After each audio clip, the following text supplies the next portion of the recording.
আয়েশের বুকে মাথা রেখে চোখ বন্ধ করে নিশ্চুপ হয়ে তার হৃদয়ের স্পন্দন অনুভব করছি। কোথাও কেউ নেই, আয়েশ আর আমি ছাড়া। চারদিকে ঝুম বৃষ্টির শব্দ হচ্ছে, হালকা ঠান্ডা অনুভব হচ্ছে শরীরে। ঠান্ডা অনুভব, ঝুম বৃষ্টির শব্দে আয়েশকে জড়িয়ে ধরে রেখে শরীর আর মন উভয়ই প্রেমে পড়ার জন্য যথেষ্ট।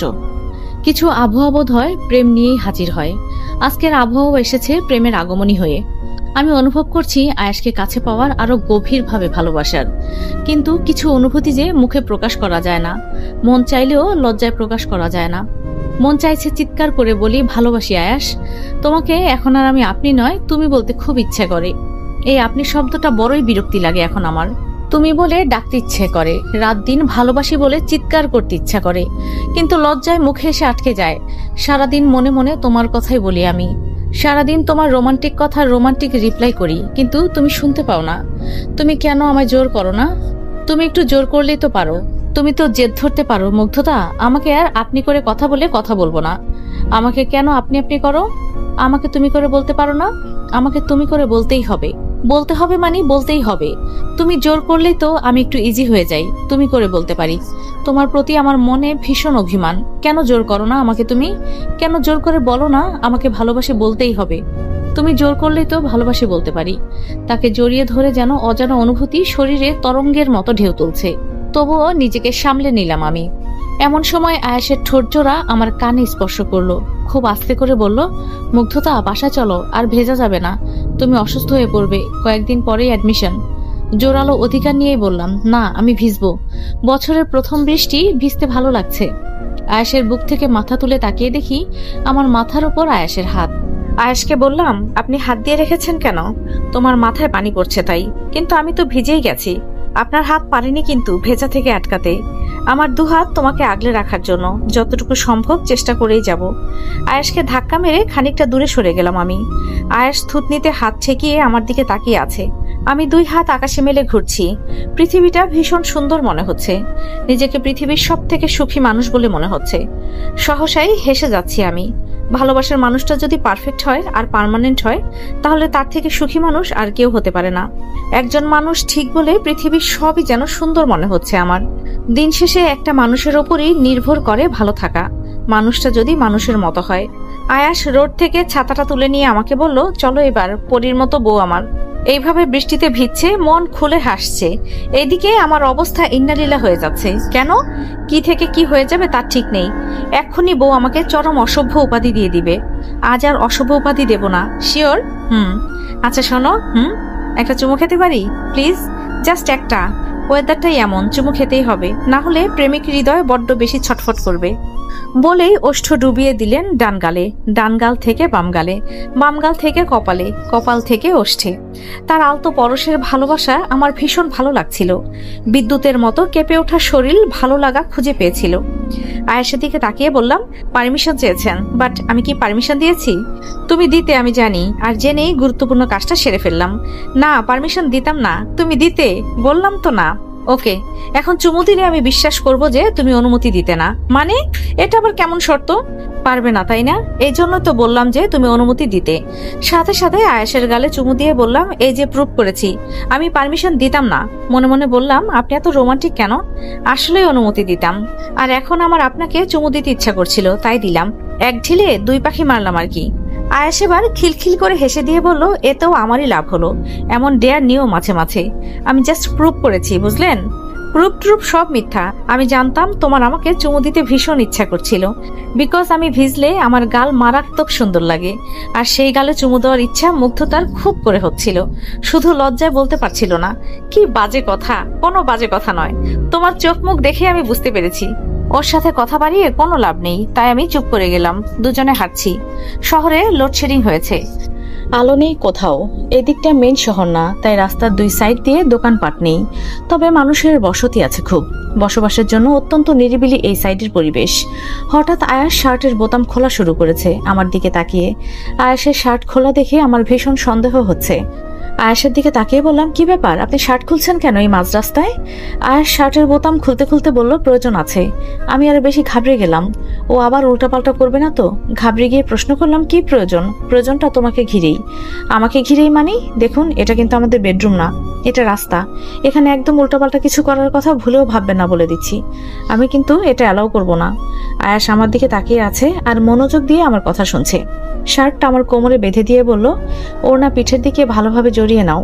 সামনেই আমাদের বাসা, আর বাসার সামনে কয়েকটা দোকান আছে, ওখানে মানুষজন আছে, ভিজে শরীরের ভাঁজ বোঝা যাচ্ছে।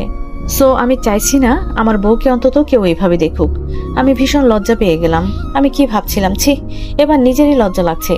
লজ্জায় আয়াসের দিক থেকে চোখ নামিয়ে নিয়ে বললাম, আয়াস আবার আমার কানের কাছে মুখ এনে বলল, এটা বেডরুম না মানে? বুঝলাম না তো প্রিয়তমা, কি বলছিলে তখন?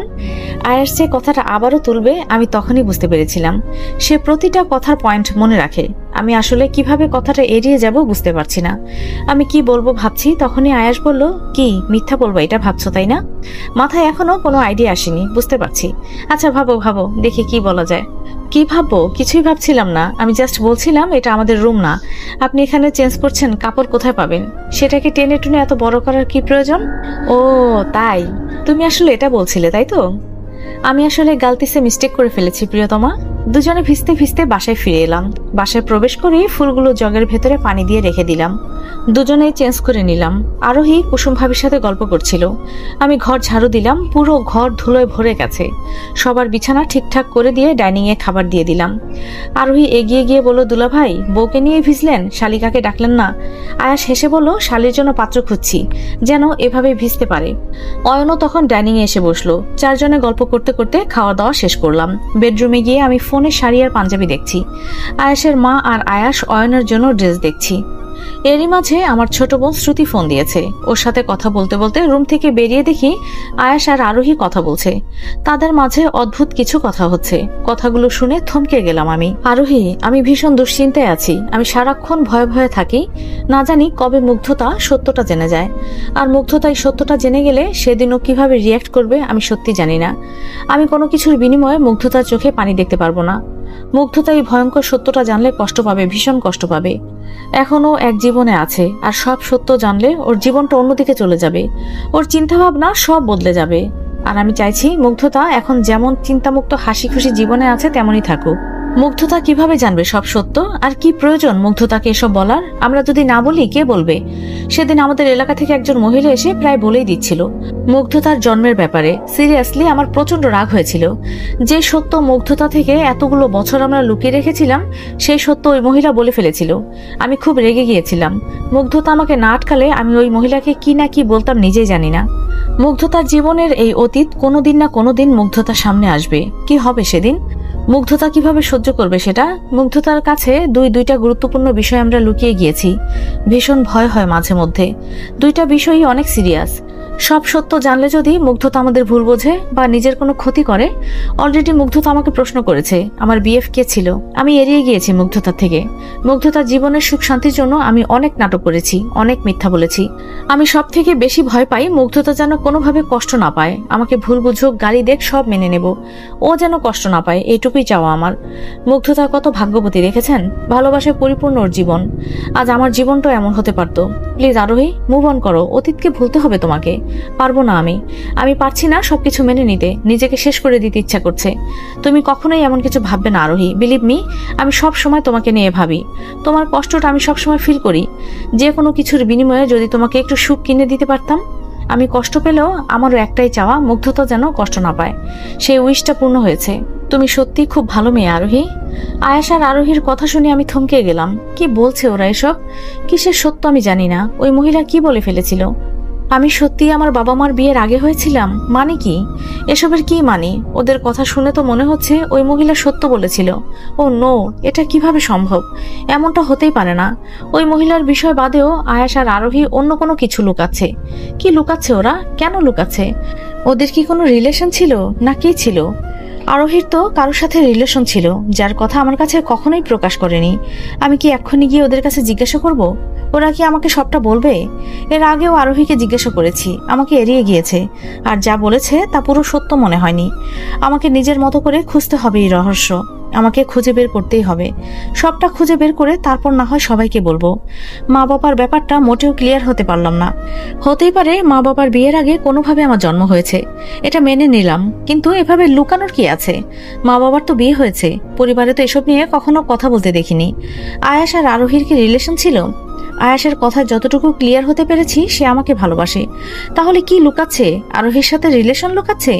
আয়াসে কি তাহলে আরোহীর কষ্টের কারণ? না, কিছুই মিলছে না, কোনো সমীকরণ মেলাতে পারছি না। হঠাৎ জেলাসি জুড়ে বসলো। সব চিন্তা বাদ দিয়ে আমার মাথায় একটা চিন্তা ঘুরছে। সত্যি আরোহী আর আয়েশের মাঝে কিছু ছিল? রাগ হচ্ছে, প্রচন্ড রাগ হচ্ছে আমার আরোহীর প্রতি। আরোহীকে নিজের প্রতিদ্বন্দ্বী বলে মনে হচ্ছে আমার। আরোহী আয়েশের সাথে কথা বলছে, ভেতরে জ্বলে যাচ্ছে আমার। আয়েশের লাইফে আমি আসার আগে কারোর সাথে রিলেশন ছিল, এটা ভেবে রাগ হচ্ছে। কেন থাকবে ওর রিলেশন? আয়েশের কিসের এত টান আরোহীর প্রতি? আয়েশ এত মায়া মমতা নিয়ে কেন কথা বলছে আরোহীর সাথে? তার মানে আয়েশ এখনো আরোহীর প্রতি টান রয়েছে। আমি থাকতেও কেন আয়েশের অন্য মেয়ের প্রতি টান? আমি তো বিয়ের পরে সবটা ভুলে গেছি। তাহলে আয়েশ কেন অতীতটাকে ভুলতে পারেনি?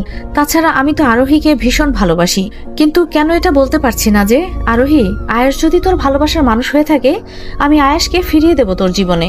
এমন কিছু আমি ভাবতেও পারছি না। আমি বড্ড সেলফিশ হয়ে গেছি। আমি তো এমন ছিলাম না। বাবা মার চিন্তা আর আরোহী আয়েশের চিন্তা দুটোই ঘিরে ধরেছে আমাকে। চিন্তায় অস্থির লাগছে। কেন আমার সাথেই বারবার এমন হয়? কেন এমন হয়? আমি কি পাপ করেছিলাম বারবার আমার স্বপ্ন ভেঙে যায়? কেন বারবার প্রতারিত হই ভালোবাসা থেকে? কত সময় দম বন্ধ করে বসে থেকে ধৈর্যহারা হয়ে গেলাম আমি। ক্রমশ কান্নার মাত্রা বাড়তে শুরু করলো। হাতের চুড়িগুলো খুলে ফ্লোরে ফেলে দিলাম খুব জোরে। ঝনঝন শব্দে চুড়িগুলো এদিক সেদিক ছড়িয়ে ছিটিয়ে পড়লো। কানের দুল, গলার চেইন সব খুলে ফেলে দিলাম। ড্রেসিং টেবিলের উপর রাখা জিনিসগুলো সব এক ধাক্কায় ফেলে দিলাম। সব ফ্লোরে ঠুসঠাস শব্দ করে পড়লো। সব ভেঙে ফেলতে মন চাইছে। নিজেকে নিজের সব থেকে বেশি বিরক্তিকর লাগছে। ভীষণ অসহায় লাগছে নিজেকে। আবারও বেসামাল কান্নায় ভেঙে পড়লাম আমি।